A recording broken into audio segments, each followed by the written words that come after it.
Boa noite, pessoal. Aqui é Max, professor de vocês de Física 1. E a gente hoje vai dar continuidade ao nosso conteúdo, agora fechando a apostila 2 com o assunto de leis de Newton, né?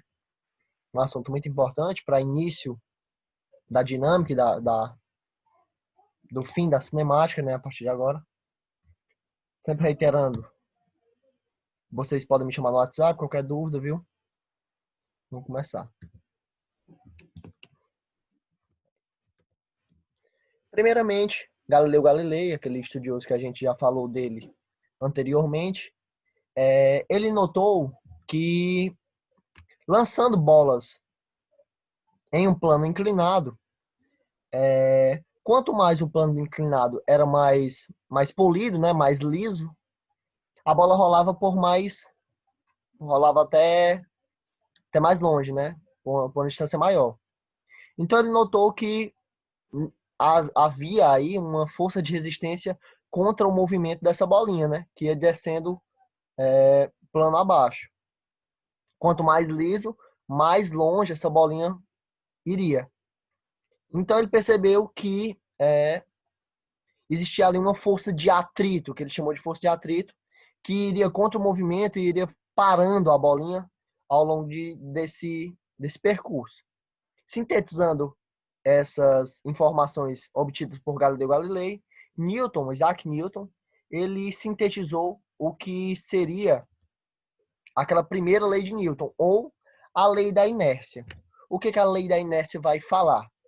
A lei da inércia vai falar, primeiramente, que todo corpo, seja ele em repouso ou em movimento, ele tende a permanecer em seu estado, a não ser que uma força atue sobre ele. O que isso quer dizer? Vamos citar exemplos. O primeiro, o de um carro em movimento. Quando ele dá uma freada brusca, a tendência da pessoa que está dentro do carro também, junto com o movimento do carro, é continuar nesse movimento. Ele possui a tendência de continuar nesse movimento. Então, quando o carro freia bruscamente, a tendência do carro é seguir o percurso que ele seguiria normalmente. Ou seja, ser lançado para fora do carro. Ok? Aqui na tirinha também do Garfield. Para que serve essa manivela? Com certeza ele se tratava do freio. Ele puxa de uma maneira brusca e, como vocês podem notar, os três se tacam no vidro, no para-brisa, provando aí a lei da inércia, que um corpo que está em movimento tende a permanecer em movimento, a não ser que uma força haja contrária ao movimento, parando esse corpo. Além disso, um corpo também parado tende a permanecer parado, a não ser que uma força haja sobre ele. Que é o caso, por exemplo, se você estiver dentro de um carro e ele for acelerar bruscamente, você sente alguém lhe puxando para trás, né? Que é a sua tendência a permanecer parado. Isso é que a inércia faz. Aqui também, uma tirinha até engraçada, que é do Garfield. Você é preguiçoso. Não, eu estou conduzindo experiência científica. Preguiçoso. Estou testando a primeira lei da física, que diz que um corpo em repouso tende a permanecer em repouso, a não ser que uma força maior haja sobre ele, né? Pronto. Essa é a primeira lei de Newton. Situações do cotidiano. A primeira delas é a do cinto de segurança, que tem total relação com a primeira lei de Newton. Ela, no momento da freada brusca, a tendência da pessoa, como eu já disse, é ser lançada para frente por conta da sua tendência de continuar em movimento, né? Então, nesse contexto, eles criaram um cinto de segurança para evitar que essa pessoa seja lançada para frente, né? Para parar essa tendência de continuar em movimento da pessoa, ok? Em outro exemplo também, que pode ser dado, é no caso de um dia chuvoso, o carro passando por uma curva, as poças de água diminuem o contato do carro com o solo, né? E isso reduz a força de atrito, que é a responsável por mudar o sentido do carro. Então, nesse caso, com as poças de águas, a tendência do carro é seguir direto, né? Sobrar na curva, ok? São duas situações básicas que se aplicam à primeira lei de Newton ou à lei da inércia. Já a segunda lei de Newton é a lei fundamental da dinâmica, é ela que vai reger toda a dinâmica e a mecânica, né? Ela diz a seguinte: uma força aplicada sobre um corpo vai gerar uma aceleração e essa aceleração é diretamente proporcional à força, ok?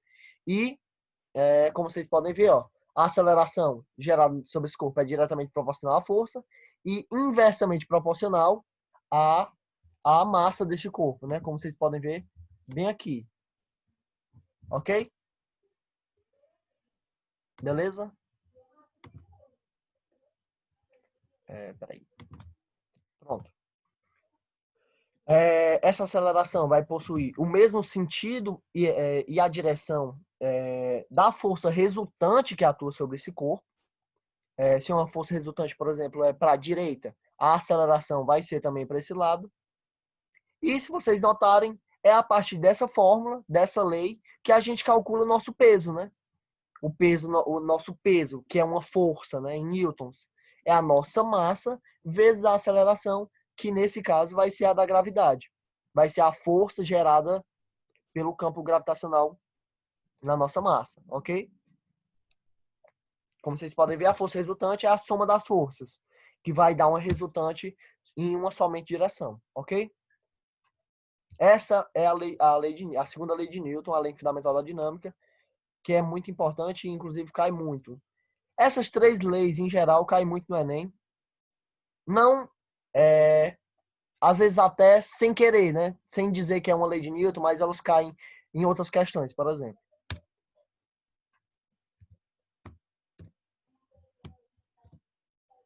E se a força resultante for zero? Pronto, aí a gente tem duas situações. Se a força resultante for zero, como a aceleração depende da força, então se a força é zero, a aceleração pode ser zero, né? E aí, se a aceleração for zero, nós temos duas situações. A primeira, ele pode estar parado, claro, todo corpo parado tem uma aceleração igual a zero, e isso aí vai se tratar de um equilíbrio estático, né? Quando esse corpo vai estar parado, não vai ter nenhuma força atuando sobre ele, nenhuma força resultante, né? E pode ser também um equilíbrio dinâmico. Qual é o movimento que a gente viu anteriormente que não tem aceleração?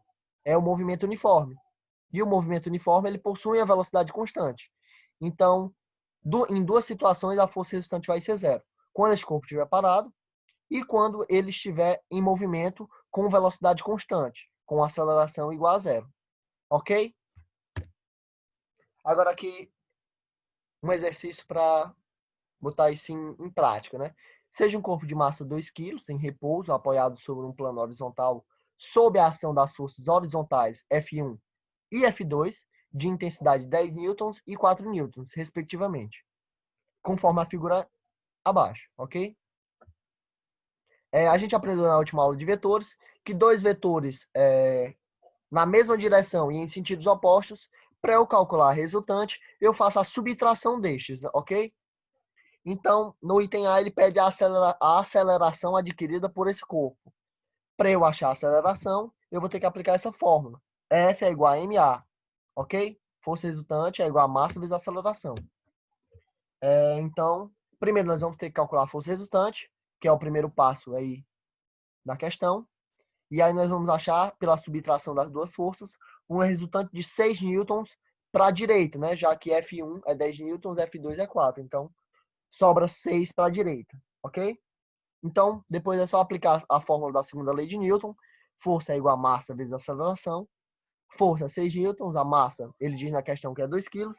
E a aceleração vai dar 3 metros por segundo ao quadrado. Ok? Agora o item B. Ache a velocidade e o espaço percorrido pelo corpo 10 segundos após o início do movimento. Pronto. Aí aqui nós vamos lembrar da aula de MUV, que o MUV ele é um movimento que possui aceleração constante, né? A sua velocidade varia de maneira uniforme. Então a aceleração é constante, que é justamente o caso desse movimento que esse corpo vai fazer. Ele possui uma aceleração constante. Então, aplicando o vovó Antônia, V igual a V0 mais AT, nós vamos ter que a velocidade final vai ser a velocidade inicial mais a aceleração vezes o tempo, ok?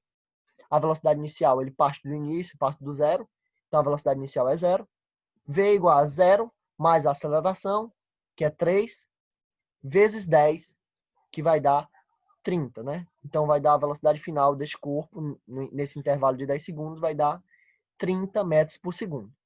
Ok? Entenderam? Já indo para o quarto passo, né? Ele pede o espaço percorrido, e aqui a gente tem duas fórmulas que possivelmente a gente poderia aplicar. A primeira é aquela S igual a S0 mais V0T mais AT ao quadrado sobre 2. E você pode aplicar também torre série para facilitar. Eu acho mais fácil, né? Que é menor.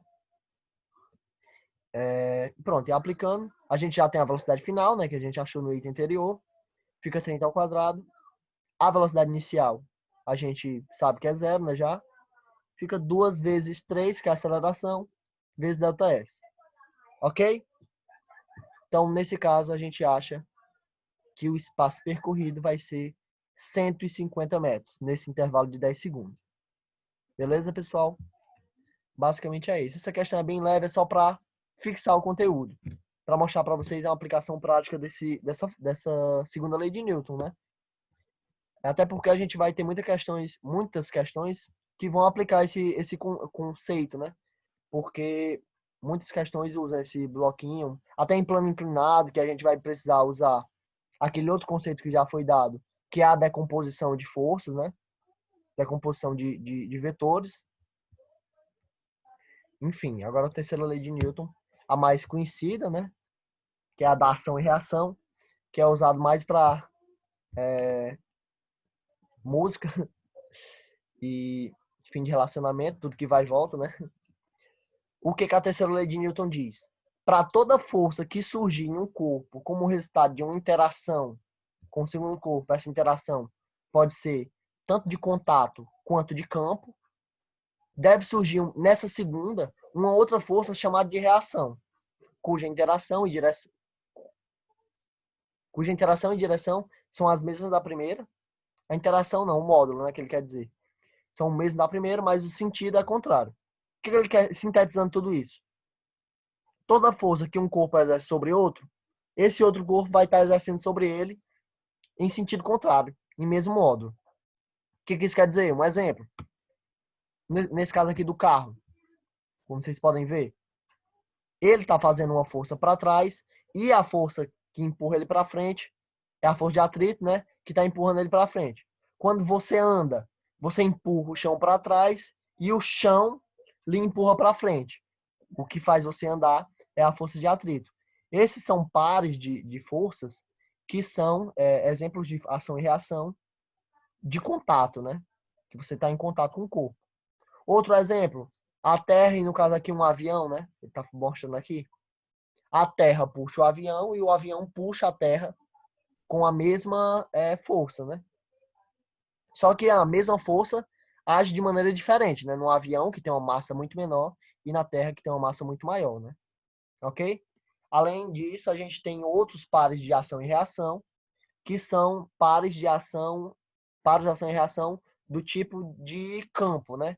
No caso é a elétrica, corpos eletrizados com mesma carga, eles se repelem com forças de mesmo módulo, né? Ok? Par de ação e reação.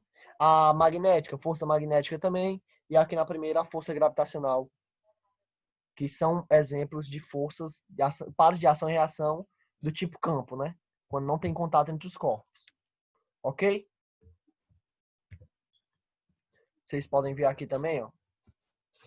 Outro par de ação e reação é o nosso peso. Porque imagine se não existisse uma contraposição ao peso, né? A gente entraria dentro do chão, né? Porque seria direto uma força puxando a gente direto para o chão, ok? A gente não conseguiria se levantar. Então tem a normal para equilibrar isso, ok? E aí meio que anula essa força, ok?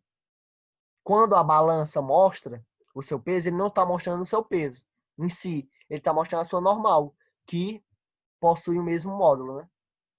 Possui o mesmo módulo do peso. Outro par de ação e reação pode ser a força. Força aqui está puxando com cordão. E a força de atrito, como vocês podem ver, o Fzinho puxando para trás. que nem sempre vai ser igual, né? Depende se for um atrito estático ou dinâmico, como a gente já viu.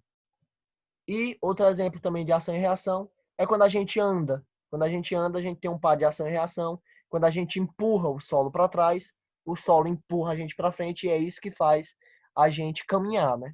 A gente conseguir caminhar. Aqui de novo, peso é normal. Outro exemplo de ação e reação, né? Como eu já disse. E a força gravitacional também já disse que a Terra exerce sobre os satélites que é a sua volta, como a Lua, né? A Lua é nosso satélite. A Terra puxa a Lua com uma força e a Lua puxa a Terra com uma força. Só que nesse caso, a Lua possui uma massa um pouco menor, um pouco não, muito maior, muito menor que a Terra, né? Então, a Lua está se aproximando, digamos, muito devagar, mas está se aproximando da Terra, né? Está girando. Pronto, pessoal, é basicamente isso. Qualquer dúvida que vocês tiverem, vocês podem me chamar no WhatsApp. Botei lá no nosso Drive tanto um livro, o Tópicos de Física, tem algumas questões dele também. Qualquer dúvida de qualquer aula tem lá, pra vocês tirarem. E é isso. Olhem o Drive que vocês vão ver o material lá, viu? Valeu, tchau.